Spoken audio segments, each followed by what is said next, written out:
So Rajasthan high court ఇచ్చినటువంటి తీర్పులో living రిలేషన్షిప్లో ఉన్న వాళ్ళకి ఒక ఏజ్ లిమిటేషన్ ఇవ్వడం, అసలు ఆ ఏజ్ లిమిటేషన్ ఏంటి, అసలు రాజస్థాన్ హైకోర్టు ఏం చెప్పింది?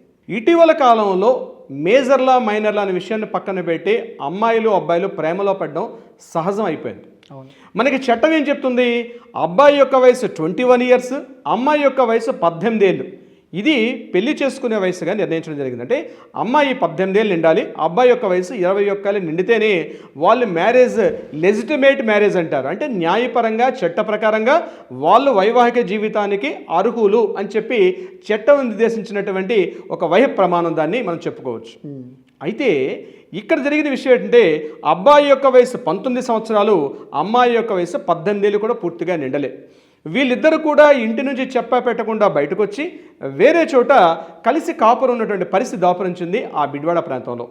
వీళ్ళు ఏం చేస్తారంటే అమ్మాయి యొక్క పేరెంట్స్ కాస్త బెదిరిస్తూ, నీకు ఇంకా పెళ్లి వయసు రాలేదు, అబ్బాయి యొక్క పెళ్లి వయసు కూడా ఇంకా కాలేదు, కాబట్టి మీరిద్దరూ కలిసి ఉండడం చట్టరీత్యా నేరం అని చెప్పి కాస్త నయ్యానా భయ్యానా చెప్తారు. తల్లిదండ్రులు అంటే తప్పనిసరిగా చెప్పాలి కదా, అదే పాత్ర పోషించారు తల్లిదండ్రులు కూడా. కానీ ఆ పిల్లలు ఏం చేస్తారంటే ఆ తల్లిదండ్రులను ఎదిరించి మేము కలిసే ఉంటాం, మేము కలిసే సహజీవనం చేస్తాం అని చెప్పి వాళ్ళిద్దరూ కూడా పోలీస్ స్టేషన్ ఆశ్రయించడం జరిగింది.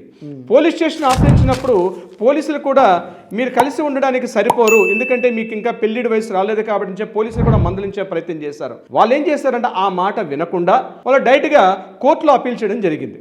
ఆ అబ్బాయి తరపు నుండి ఒక న్యాయవాది కూడా మాట్లాడుతూ అబ్బాయికి మేజర్, ఎందుకంటే 18 ఏళ్ల వయసు నిండిపోయాడు, అమ్మాయి కూడా 18 ఏళ్ళు నిండిపోయింది, కాబట్టి ఇద్దరికి కలిసి వాళ్ళు మ్యారేజ్ చేసుకునే వయసు ఉంది కాబట్టి చేసుకోవచ్చు, ఎందుకంటే వాళ్ళు సహజీవనం చేసుకోవచ్చు, సహజీవనం మీద ఏజ్ లిమిటేషన్ ఎక్కడా లేదు కాబట్టి కలిసి ఉండొచ్చు అని చెప్పి అబ్బాయి తరపు ఉన్నటువంటి ఆ న్యాయవాది మాట్లాడితే పబ్లిక్ ప్రాసిక్యూటర్ గారు ఏం చేశారంటే ఈరోజు ఇలాంటి పరిస్థితి దాపరిస్తే సొసైటీలో చాలా విపరీత పరిస్థితులు వస్తాయి కాబట్టి వీటిని ఖండించమని చెప్పి మాట్లాడడం కూడా జరిగింది. అయితే సదర్ హైకోర్టు జడ్జి గారు ఈ కేసుని విచారణ చేస్తూ అమ్మాయి మేజరు అబ్బాయి మేజర్ కాబట్టి వాళ్ళు కలిసి ఉండడానికి అర్హులే, అంటే కలిసి ఉండవచ్చు, ఇద్దరు కలిసి సహజీవనం చేసుకోవచ్చు, పెళ్లి చేసుకుంటే తప్పు, కానీ అబ్బాయి అమ్మాయి ఇద్దరు కలిసి ఒకే ఇంట్లో ఒకే ప్లేస్లో కలిసి ఉండడంలో తప్పు లేదు అని చెప్పి రాజస్థాన్ హైకోర్టులో ఒక తీర్పు ఇవ్వడం జరిగింది.